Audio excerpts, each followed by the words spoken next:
Apa sih itu OSI?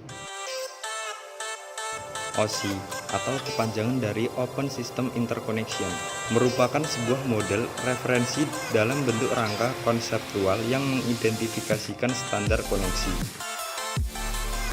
Kenapa harus OSI? OSI sendiri memiliki tujuan, yaitu agar menjadi rujukan untuk para vendor dan developer sehingga produk atau software yang mereka buat dapat bersifat interporer, yang berarti dapat bekerja satu sama lain tanpa melakukan upaya khusus. Contohnya, produk keluaran macOS, Windows, Apple, dan yang lainnya. Meskipun mereka adalah produk keluaran yang berbeda, mereka dapat saling berkomunikasi satu sama lain. Karena sudah ada OSI yang mengaturnya sehingga mereka tanpa bersusah payah dalam pembuatan kerjasama. Bagaimanakah peran OSI? Dalam sebuah transfer data, data tersebut harus melewati setiap layar-layar yang ada dalam OSI tersebut. Oleh karena itu, peran OSI sangatlah penting dalam pengiriman maupun penerimaan sebuah paket-paket data. OSI memiliki 7 lapisan layar yang memiliki fungsi masing-masing. Apa saja sih layar-layarnya? Untuk lebih jelasnya, simak penjelasan berikut. Yang pertama, physical layer. Physical layer merupakan layar pertama atau yang terendah dari model OSI. Layar ini bertanggung jawab untuk mentransmisikan bit data digital dari physical layer perangkat pengirim menuju ke layar penerima melalui komunikasi jaringan. Pada layar data ditransmisikan menggunakan jenis sinyal yang didukung oleh media fisik seperti kabel maupun cahaya.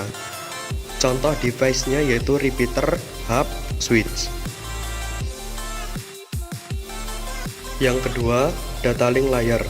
Data link layer bertanggung jawab untuk memeriksa kesalahan yang mungkin terjadi pada saat proses transmisi data dan juga membungkus bit dalam keadaan frame. Data link layer juga mengelola skema pengalamatan fisik seperti MAC dan LLC pada jaringan. Contoh device-nya yaitu bridge. Yang ketiga, network layer. Network layer bertanggung jawab untuk menetapkan jalur yang akan digunakan untuk melakukan transfer data antar perangkat di dalam suatu jaringan. Contohnya yaitu router. Router jaringan beroperasi pada layer ini, yang mana menjadi fungsi utama pada layer network dalam melakukan routing.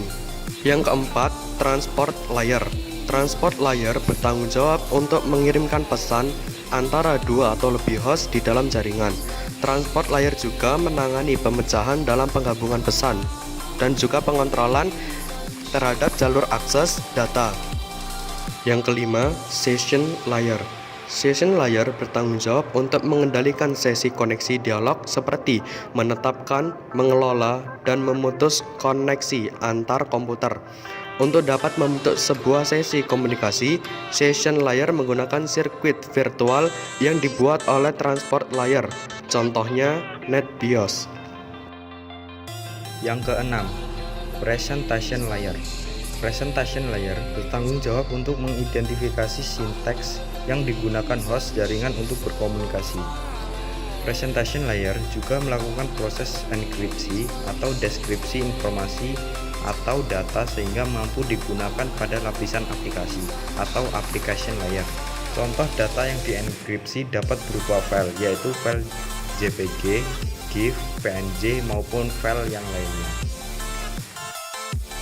7. Application layer. Application layer menyediakan layanan yang dibutuhkan oleh aplikasi, seperti menyediakan sebuah interface untuk SMTP atau Simple Mail Transfer Protocol, Telnet, dan FTP atau File Transfer Protocol. Itulah penjelasan singkat tentang OSI 7 layar. Untuk lebih jelasnya bisa searching sendiri di Google. Oke, sekian dan terima kasih. Sampai jumpa lagi di video tahun depan. Salam anak TKJ.